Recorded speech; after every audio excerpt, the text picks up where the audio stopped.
Thanks, Chi. Morning, Patrick, Alex. It's a linked question, actually, on the science and technology framework. Firstly, perhaps if I may just say, Patrick, what a joy it is to see you in post and the continuity that it brings. As you know, I try to do the job in a cross-party, long-term way. I think this agenda and this committee is very focused on long-term policy making. So I just, for the record, wanted to say how great it is to see you in that role to deliver that. One of the things we worked together on was the science and technology framework, which I think was a really important, unglamorous statement of the importance of building a cross-Whitehall commitment anchored in number 10 in the Cabinet Office to drive the harnessing of science and tech for industrial and competitive advantage. So I wanted really just linked to Chi's opening question, just to ask, in the industrial strategy the government has laudably, in my view, made a commitment to, we haven't heard much about the science research harnessing it for industrial benefit. And I'm just wondering, in that framework, does the framework still survive? In particular, how do we drive the cross-departmental commitment? Regulation, I know DBT is the lead department, and yet the regulatory office is in DCIT. And in defence, a key adopter, space, defence, for all sorts of sensible reasons, keeps itself to itself a bit. So I'm just sort of wondering how you're going to drive the industrial strategy in science across Whitehall through that framework. Yeah, thank you. Well, first thing to say is that, as you know, I feel quite attached to that framework, and you're right, it's sort of unglamorous in a sense, but it absolutely is the sort of systems approach to how you get this right, and it was widely welcomed by industry. Yep. It's been reaffirmed as the foundation of what we're doing in this government. That is the way that this will be considered, and it's informing every aspect of the industrial strategy. So it's very much at the centre of how the industrial strategy is being constructed. And of course, two of the sectors are directly DCIT-led, life sciences and digital and tech, and several of the other sectors have major DCIT input. But you're right, this is a cross-government activity, and the aim of the framework and the aim of what I described on the missions programme is to get science and technology embedded everywhere. And of the total R&D budget, the public R&D budget, I said 13.9 billion is DCIT, but then there's nearly 6 billion, which is across the rest of government. So that this has got to be about taking science and technology into every aspect of the industrial strategy. You can't, in my view, be an economy that grows faster than average if you don't have science and technology companies at the very heart of it. Yeah, thank you. So I painfully agree. I suppose the question, having tried to do the job, is who leads it? Because inevitably in Whitehall you get departmental fiefdoms, you get a competitiveness.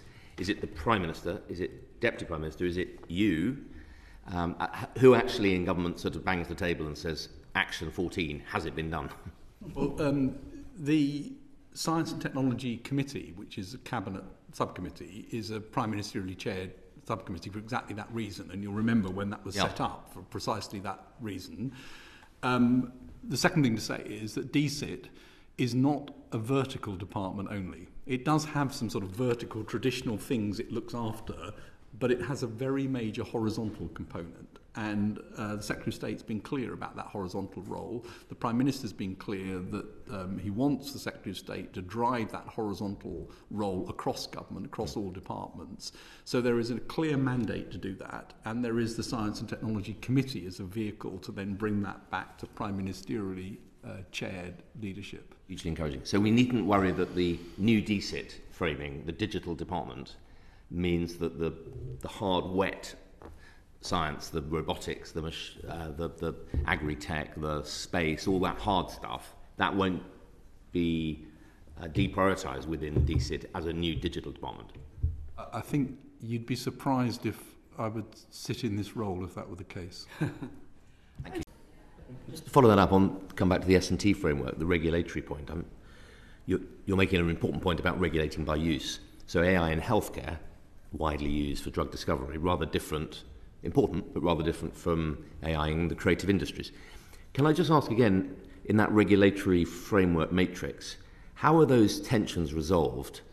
How does a government that wants to be pro-AI but not damage our creative industries manage that clutch plate of health want to fast track it for health purposes, but DCMS rightly want to protect creatives? Where does that debate hit in the government machinery? Well, as you say, there are differences in specific use cases, and the debate around the creative industries is clearly around copyright at the moment. It's really worth saying that in one sense the copyright is straightforward. If you copy something, you have broken copyright. So you can't take an image and reproduce it, just like you can't read a book and say, I'm going to put great chunks of that book in my book. Mm-hmm. You can, so that's not where the debate is, or it's not where the debate should be, because that's clear. The debate is around web scraping, where an AI machine may look at hundreds of thousands of books in order to try and understand how to write a book. And that's where the debate is, and how you protect. We've been very clear that what we want to do with the legislation, and there are technologies which are going to help with this, we want to give more control to the creatives. We want to give transparency in the system, what has been used and for what purposes, and can you track that through to the output. And we want to make sure that you get access to be able to train these models. After all, the models are used very extensively in the creative industries. Will this sit with the new chair of the Innovative Regulatory Unit, these judgments about where to regulate fast and slow and how to get that balance? No, well, they'll sit with existing regulators in that space. For AI in healthcare, though, there's a specific strand for the Regulatory Innovation Office that's looking at that now. And what the Regulatory Innovation Office will do is work with regulators to ensure they've got the capacity and capability and give money for training and share best practice amongst the regulators. Yeah, thanks. The old and vexed issue, Patrick, as you well know, the sort of landscape and the UK R+D debate and how does it add value to the research councils. We commissioned, as you know, 2 or 3 years ago, a major report, a review of UK R+D by David Grant. It was excellent, very thorough, detailed, and highlighted quite a lot of systemic and structural issues. So as you appoint the new CEO, I just wanted to ask for an update on the implementation of the Grant review and how that's going.